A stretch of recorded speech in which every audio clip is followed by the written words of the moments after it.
how do you sell out a show, Arv? Because your shows are huge. Although social media, we can't forget that we're still talking to people on the other side of the phone, on the other side of the computer screen. That's good. I'm glad you said that, because social media is just, like you said, a tool. It's not the whole shebang.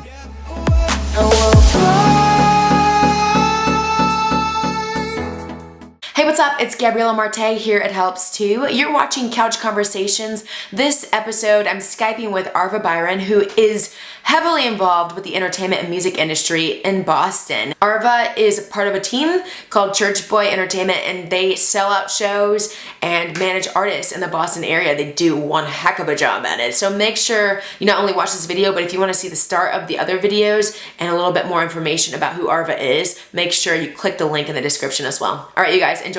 Okay, so let's talk about these beliefs. Like, how do you not compromise your message, your artistry, your beliefs? I'm a Christian artist too, so I totally understand that. That's crazy. I've had some people tell me, like, hey, I'll make you sell. I've had people come up to me, I'll make you sell, Martay, if you would only do it this way, or if you would change your music to Spanish. And I'm like, that's cool, I love Spanish, I might actually do that. But, like, not fully, but, you know, I might cross over one day, who knows? But how do you not compromise if that's not what you want to do? I think you have to be strong, and this is the thing about artistry, is because so much of it is internal. You have to be strong yourself. That's something that nobody else can give to you. You have to be strong yourself and place people around you who have the same values and same mindset as you do. And in doing so, you have to begin to filter out and block out all the noise. Not so much the critiques and criticism that can be helpful to you, but the noise that says, change yourself, the people who are not trying to better you in while staying in the lane that you're supposed to be in, but those who are like, oh, cross over, do this, change your message, change your sound, if only you went in this avenue or that avenue. You have to cut all that stuff out. And for me, one thing that is the best is by telling people the vision that we have, and strong people who are strong-willed, and who have strong determination, you tell them the vision and they will act as gates or guards around what you're trying to build and create. And they're like, ooh, skirt, stop. That's not appropriate. Or this person can't come too close to what we're trying to build because we see that they don't share the same exact vision that you have told us is where we're supposed to be focused and going to. So that's usually how I try to come about doing stuff when we're doing stuff here in the city. If we're talking to people, we're engaging people, and then they're casting their vision and we've casted our vision. If it doesn't align and it talks about making a cross or a change that we're not comfortable with, then it's not like we won't hang out with you or talk to you or work with you, but it's just a boundary. You have to have your boundaries all around you and your guards up. And sometimes those guards and boundaries, if you're not strong internally, you can use other people in a good way to help you set yourself up for success in that manner. So yeah. Yeah, that sounds great. That's for any creative entrepreneur, anybody in general. Across the board. Yeah, I think that's wonderful. Once again, you need people, right? And that's what a lot of people don't get. You need people to really keep you accountable. Let's just be honest. Yeah. My mom is the best. She's like, that doesn't look right. Exactly. And that's what I'm trying to say. Don't knock the accountability that's already in your life. There's no problem. There's no shame with that. As long as that person, those people can hold you up and remind you of your core values, whatever those are, then you'll be fine. And also, like, lastly, I'll say this on that, like, we have to allow people to do the very jobs that we're asking them to do. For example, if you have a manager, if you have a momager, if you have, whatever it is, and somebody's in your life, or just a fan that has become somebody who you can kind of trust or talk to, whatever the case may be, and they are instructing you on, or they feel like you're coming away from your values, you're about to take a turn that might not be the best, and you're stuck in stardom, and you're stuck in the lights and the camera and the action, you have to be willing and wise enough to actually halt and listen to them. So it can be ugly sometimes. It can be hard because on this pursuit, some people it's a pursuit of fame. Some people it's a pursuit of just to get your whatever message that you have out. Right. But whatever the pursuit is, you have to listen to those who you have entrusted with that right to speak to you in life like that, and not really like forsake the wisdom that they're trying to impart to you. Yeah.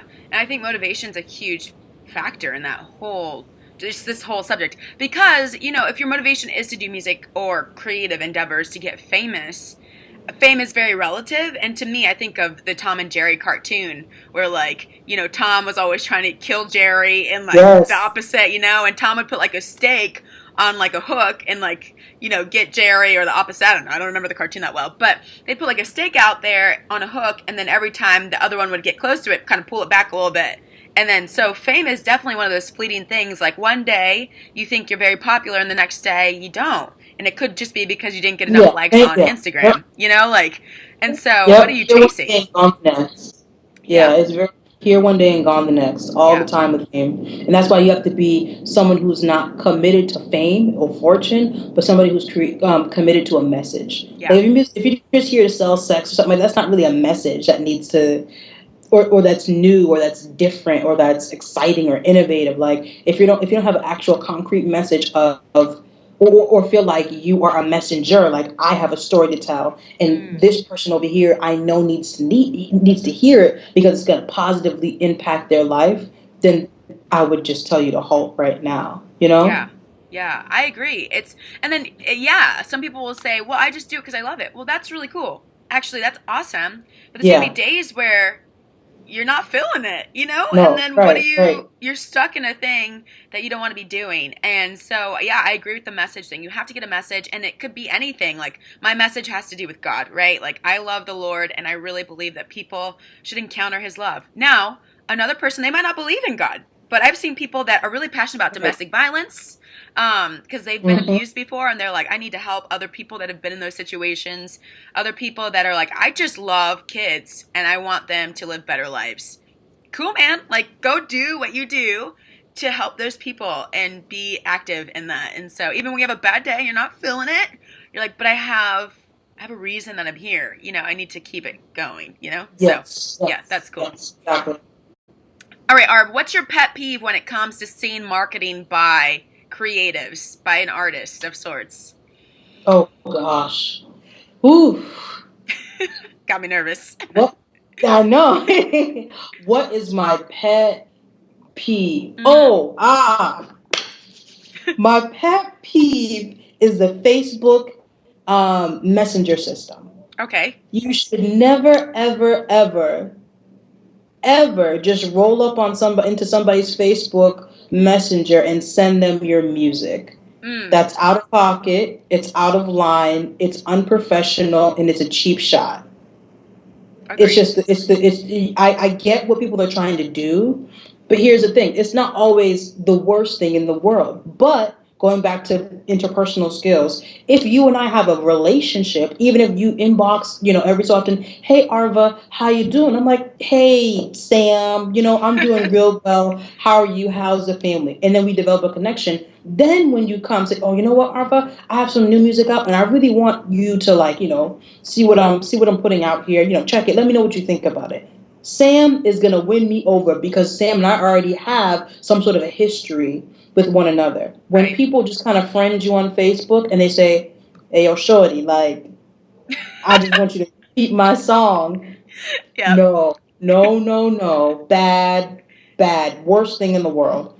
And and hurtful almost, because you think that I'm just here to view your music. Yeah. And people who are in music, such as and even helping, with helps to things of that nature. When you do that, it's just a cheap shot. And you kind of actually even tarnish your name and your image, because I'm like, oh, well, now I know that you only think that I'm here to listen to your music. And that's just not that's not professional. You don't inbox your DJs on Facebook trying to slide them your music because you found out that they were a DJ. You go through the proper networks and the proper channels to submit your music to see if it's qualified to even be played on air or to be spun at an event or something like that. You don't take cheap shots into a DJ's inbox or a radio personality's inbox and he's your second cousin twice removed. You got to go through the proper channels. Yeah. Because that's the best way to go about doing stuff, and it'll provide you with a good name and say that you've done your research on how to go about doing, you know what I mean? Yeah. Go about submitting your music and getting the approval. Now, if you want someone's feedback, I think that's a little bit different story. And then also even your grammar and the way that you go about writing when you go into somebody's inbox. Hey, John, people got to start using names. Don't show me that you cut and pasted this to every single person because you want to get a million hits so quick. Yeah. Say, hello, Arva. How are you doing? Yeah. What's new? Like, engage me because then I'm more apt to respond to you. Because it looks like you're talking to a human. It looks like you care. Yeah. It looks like talking. You know what I mean? So Yeah. although social media, we can't forget that we're still talking to people on the other side of the phone, on the other side of the computer screen. So that's my pet peeve, Martay. Yes. My pet peeve. Stop hopping in the DMs. Right. Hop out those DMs. Hop out. You know, it's funny because there's a guy, he's nameless. I can't even remember his name right now, to be honest. And that's not because I'm mean. It's just, for me, someone that does social media for a living and like does, well, it's not just social media, but I do like digital marketing for my job. You know, like this helps you thing is my world. And so when I get somebody hopping in the DMs, that's like my funny phrase, but they're hopping in the DMs, sending me their creative project, I just don't even pay attention because I don't know them. So number one, it doesn't stand out to me. And that's kind of my motive. I tell my friends, I'm like, I don't respond to you not because you're not important, but like sometimes just mentally in the social media world, and this is the science behind it, you pay attention to what's familiar and what's adding value to your life. And so if someone's not familiar and they're hopping in your DMs, you just ignore it. You don't even pay attention to it. And so that's huge. And how do you get to know someone? I guess that's the question. What would you say, Arva? How would you, if you don't have a relationship with somebody, but you want one, what do you do? This video is an episode of our new series called Couch Conversation. Our first episode was with Evan Baker. He really showed us about how he makes it as a full-time musician online, selling music and getting streams to a huge amount online with Spotify. Is over 1 million views. So make sure you check out that episode in the link below in the description.